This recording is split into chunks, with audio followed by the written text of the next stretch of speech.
Mon projet actuel, c'est d'imprimer un White Walker, le White Walker qu'on retrouve dans Game of Thrones. J'ai trouvé ce design superbement bien fait, créé par un artiste appelé Muro Santini. J'espère que je prononce bien son nom. Je vais laisser le lien de son site dans la description. Et j'ai décidé d'essayer de faire un print. Le problème, c'est que j'ai une imprimante stéréolithographie, puis ça coûte assez cher de résine, donc je ne veux pas l'imprimer plein. Je veux le vider. Ici, on voit qu'il a été imprimé. Je ne sais pas s'il est plein, mais avec une imprimante FDM, c'est facile de donner un taux de remplissage, mais avec une imprimante SLA, on ne peut pas donner un taux de remplissage, malheureusement. Et puis, le problème, c'est que j'aimerais l'imprimer clair, en transparent, comme on voit ici. Je vais probablement faire comme ici, la base transparente, puis le torse blanc. Celui-là ici va être imprimé transparent. Le problème ou le défi, c'est de ne pas avoir de matériel de support à l'intérieur. Sinon, ça va paraître. Donc, il faut que je le vide et il faut que je réussisse à l'imprimer sans matériaux de support. On va voir ce que ça va donner, mais c'est mon défi actuel. Pour faire cette transformation, pour vider l'intérieur, j'utilise Mesh Mixer. Et je vais charger la base et le torse. C'est un petit peu long parce que les mèches sont quand même assez complexes. Voilà ce que ça donne. Première chose à faire, c'est de réduire la taille du mesh. Donc pour le réduire, je vais sélectionner les deux mèches ensemble. Et je vais aller dans Transform. Et je vais choisir la hauteur maximale. Actuellement, on a 229 mm. Moi, je le veux 150 mm. Et je vais le monter un tout petit peu au-dessus du plan 0. Approximativement. Voilà.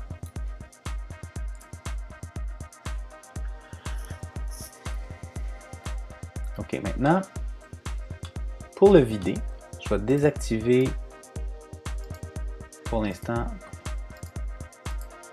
excusez, je vais désactiver le torse pour avoir seulement la base. Et pour le vider, il faut simplement sélectionner la base. Aller dans le menu Edit et choisir Hollow. Voilà. Là, on voit un tout petit peu à travers. Actuellement, c'est 150 mm au total. Donc, ça ici, ça correspond à 2 mm l'épaisseur qui est ici. Je vais mettre 1.5 parce que pour mon imprimante à stéréolithographie, c'est rien de faire 1.5 ou même 1 mm. Mais je ne le veux pas trop mince non plus. Je ne veux pas que ce soit cassant. Mais je ne veux surtout pas avoir à créer de matériel de support à l'intérieur. Et s'il y en a, je veux que ce soit juste dans la partie centrale, que je puisse le détacher. OK? Donc pour l'instant, ça me semble bien. Maintenant, je vais faire un trou en dessous. Je vais faire un assez gros trou, disons. Donc ici, le nombre de trous, je vais en mettre un. Et je vais le mettre de, je ne sais pas moi, 10 mm de diamètre. Si je fais Generate Holes. OK. On va faire un Accept là-dessus. Voilà, donc là on a la pièce finale, on voit que c'est creux, très clairement creux à l'intérieur, et puis le matériel de support va être ajouté seulement avec le logiciel de SLA, mon imprimante Form 2. Et je vais faire le même exercice pour le torse. Cependant, le torse, lui, je vais laisser du matériel de support parce que celui-là, je vais le faire gris. Hollow. Encore une fois, c'est long et encore plus long que l'autre, donc on va laisser le temps s'écouler. La magie des montages vidéo, tout est instantané. Voilà, donc c'est mon objet. Je vais mettre 1.5 mm d'épaisseur. Je vais peut-être mettre 1.25 mm d'épaisseur. Ça ne me dérange pas que ce soit un peu plus mince. Et lui, je vais devoir lui faire deux trous. Un sur un côté, un sur l'autre côté. Et les trous au moins 4-5 mm. Les rayons et les trous, on va mettre deux trous, 5 mm, c'est ça. Generate Holes. Il me met un endroit random, je vais le mettre là où je le veux, ici et là. OK. Moi, j'y vais comme ça. Et voilà. On va vérifier si c'est vide. Et oui, c'est bien vide à l'intérieur. Ça va donner une très belle pièce. OK, prochaine étape, on produit les fichiers STL à partir des deux modèles qui ont été vidés. Et pour le faire, je vais désactiver le torse. Je ne sélectionne que la base.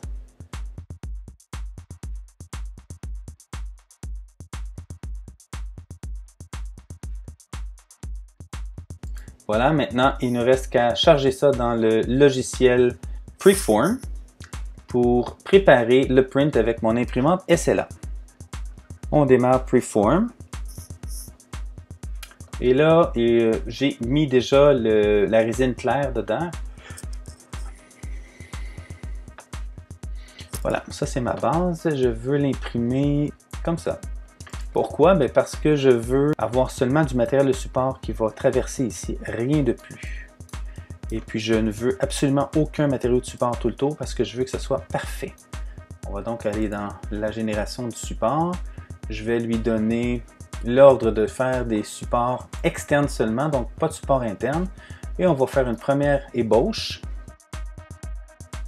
Et le printability est en calcul. OK, on a un peu de rouge, mais c'est pas trop mal. Je crois que moi, je laisse ça comme ça. Je suis prêt à faire le print. Alors, on va envoyer ça vers l'imprimante. Moi, j'essaie ça comme ça. Temps estimé, 5 heures. Let's go! C'est le temps de charger le torse. Pendant qu'il charge, je vais vous dire, j'ai déjà fait des tests et je ne peux pas l'imprimer avec du plastique transparent parce que je suis obligé de mettre du support intérieur. Donc, je vais tout de suite le placer pour imprimer ma pièce avec support intérieur sur du matériau gris, donc il va être opaque.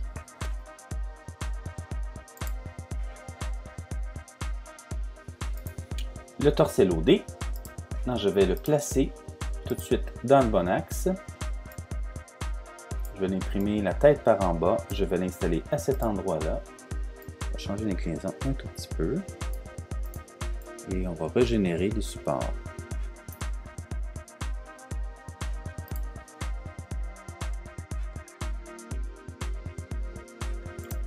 Comme on peut voir ici, on indique que la printability n'est pas possible. Si j'active la feature Show Minima, je ne vais pas trouver en cherchant, je vois une toute petite démarcation ici.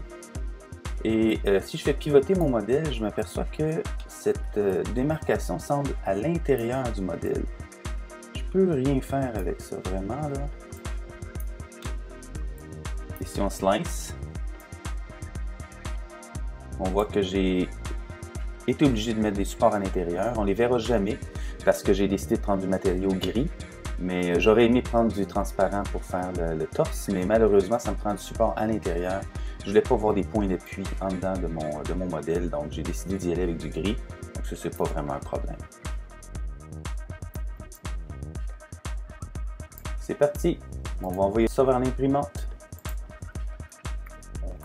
Et c'est parti!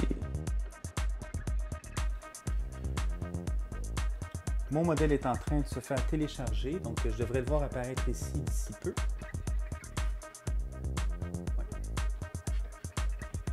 Donc, entre-temps, ma résine transparente a été installée.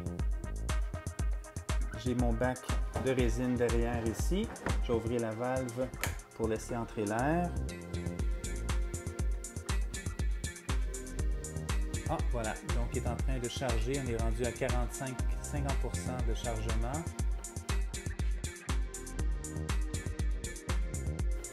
Et c'est prêt. C'est parti. Là, on me demande de vérifier que la cartouche est bien ouverte, le vent, et que le build platform est correct. Tout est beau. C'est parti.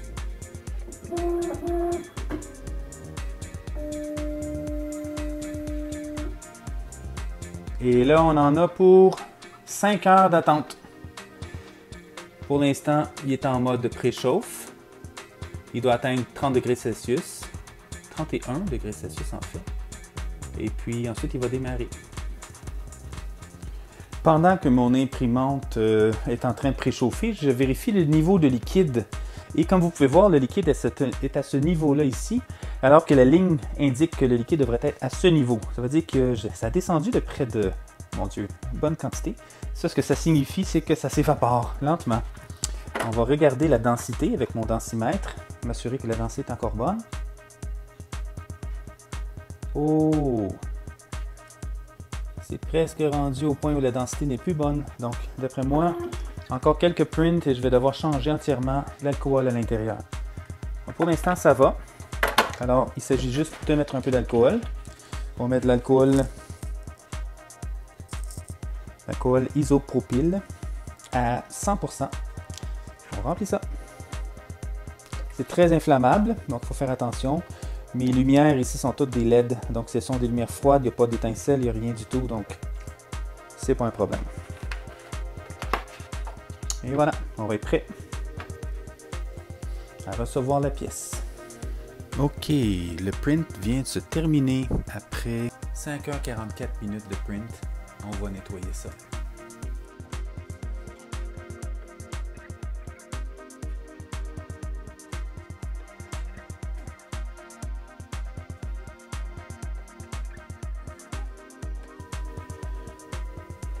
La base a été imprimée, c'est un succès. C'est vraiment spectaculaire cette imprimante, sérieusement. C'est toujours parfait. Et le look imparfait, c'est que dans le design, c'est imparfait. C'est de la glace, c'est craqué, c'est normal. La qualité est vraiment, vraiment superbe. Bon, le White Walker a terminé d'être rincé. On voit ce que ça donne. C'est vraiment beaucoup mieux que tantôt. Tantôt, le print était trop dégoulinant de monomère. Là, il est assez propre. On va détacher ça de la base maintenant.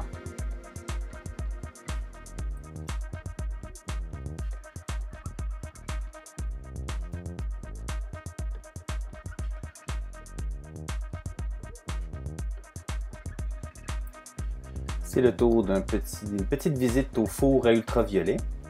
Alors on dépose la pièce sur la plateforme tournante. J'ai déjà préchauffé le four et il ne s'agit que de le démarrer. C'est parti pour 1 heure à 60 degrés Celsius. Le détachement de la base se fait super bien. Le plastique a durci suffisamment, il est assez cassant, donc ça se détache très facilement. Travail facile et rapide. Ok, il ne reste que 15 minutes au cure. J'ai décidé de l'arrêter parce que de toute manière, je sais qu'il reste un petit peu de résine liquide dessus. Donc, je vais faire le détachement du support en dessous, puis je vais probablement le rincer une autre fois et peut-être une autre petite cuisson. Je ne suis pas certain encore. Mais là, la pièce est chaude, très sec, solide. C'est très bien. Le torse s'est bien détaché lui aussi. Il y a des petites pointes par en arrière. Par contre, là, la portion derrière a plein de petits pics. Il va falloir que je sable ça un tout petit peu, mais globalement, ça a été très facile à enlever. Et le résultat est très très bien. Comme on peut voir ici, la pièce est sortie vraiment superbement bien. J'ai aucun appui devant. Tous les appuis, donc la partie moins propre est derrière. Et comme on voit ici, dans les petits trous, on voit qu'il y a du matériel de support que je ne peux pas enlever. C'est à l'intérieur de la pièce au complet. Donc, c'est ce que je voulais éviter là, avec du plastique transparent, mais avec du gris, c'est correct. Et ça rentre super bien dans la base aussi, donc tout est bien. Je suis très très content du résultat. Je le répète, cette machine est absolument spectaculaire. Finalement, je ne fais qu'un deuxième rinçage. Je ne ferai pas d'autres cuissons. La pièce est correcte comme ça. Et ça, c'est le produit fini. C'est super beau. Reste à décider si je veux peindre la pièce. Elle est belle comme ça, mais avec la peinture, ça serait mieux. Peut-être du airbrush.